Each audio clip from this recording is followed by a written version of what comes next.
You might think you know the full story of the so-called alt-right. Jews will not replace us! But a new documentary sheds light on what the filmmakers say is one of the most surprising roots of the movement: sexual frustration. One of the things that people talked about after Charlottesville was, you know what would solve this whole problem? If all these guys had girlfriends. Yeah, I mean, it's definitely a huge factor. Author Angela Nagle spent more than a year exploring the online origins of the alt-right movement, which she says included communities of single men struggling to find a date. Hail Trump! Hail our people! Hail victory! Her documentary is called Trumpland, Kill All Normies. So who are normies? Normies is a term used by the alt-right to refer to essentially mainstream people. Nagle found that many of those outside the norm found kinship with groups of so-called pickup artists and incels. What are incels?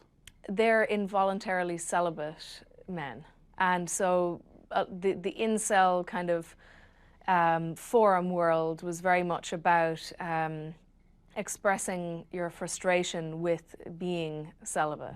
The documentary traces a community of men who act on their frustrations, including a mass shooter named Elliot Rodger, who went on a rampage at UC Santa Barbara in 2014, which left 6 people dead. I've been forced to endure an existence of loneliness, rejection, and unfulfilled desires, all because girls have never been attracted to me. Nagle says many of these young men came to believe that feminism was the central problem. Nagle says this burgeoning online movement found its perfect foil in what it saw as the excesses of political correctness on college campuses.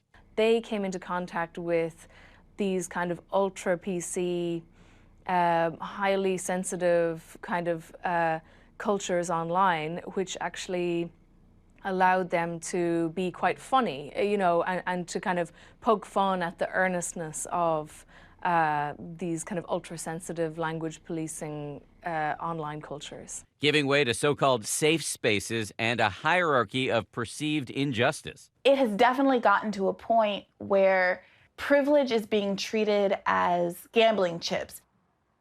So if I'm Black and a woman, that means I have less privilege than a white man and therefore can not only be authoritative toward them, but if a Black gay woman comes, suddenly I cede the floor entirely to her. And if a Black gay disabled woman comes, then that's the person who has, the most credibility.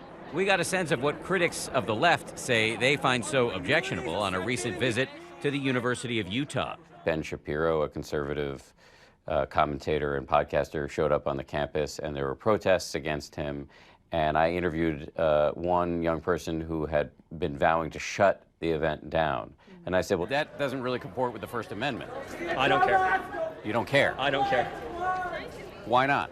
I don't think that's a relevant document right now. This very hard line, anti-free speech kind of campus culture was revealed as being quite terrifying to a lot of people who were, very much in the center politically, and they found themselves sharing kind of alt-right memes. According to the new documentary, young men these days are faced with 2 dramatically different internets. One internet says you are congenitally racist. You have already participated in rape culture by consuming the dominant media. You have offended someone 10 times by speaking in a common language that you would use with any person on the street. And then you have this other internet that is full of rebellious kind of comedy. You are, in fact, encouraged to indulge maybe some of your most forbidden interests. And which internet are you going to choose? While the alt-right gained fuel from its perceived enemies on the left, it also received an enormous injection of energy from then-candidate Donald Trump. The American dream is dead. I will bring it back. Younger people for whom the right was always very unfashionable. I think for them, they kind of turned with Trump, they kind of turned the right into something that could be seen as vibrant and kind of irreverent. Donald Trump is many things, and one of them is a magnificent internet troll. I mean, he is an expert at trafficking and outrage and committing outrage and being outraged himself. You're going to have more World Trade Centers.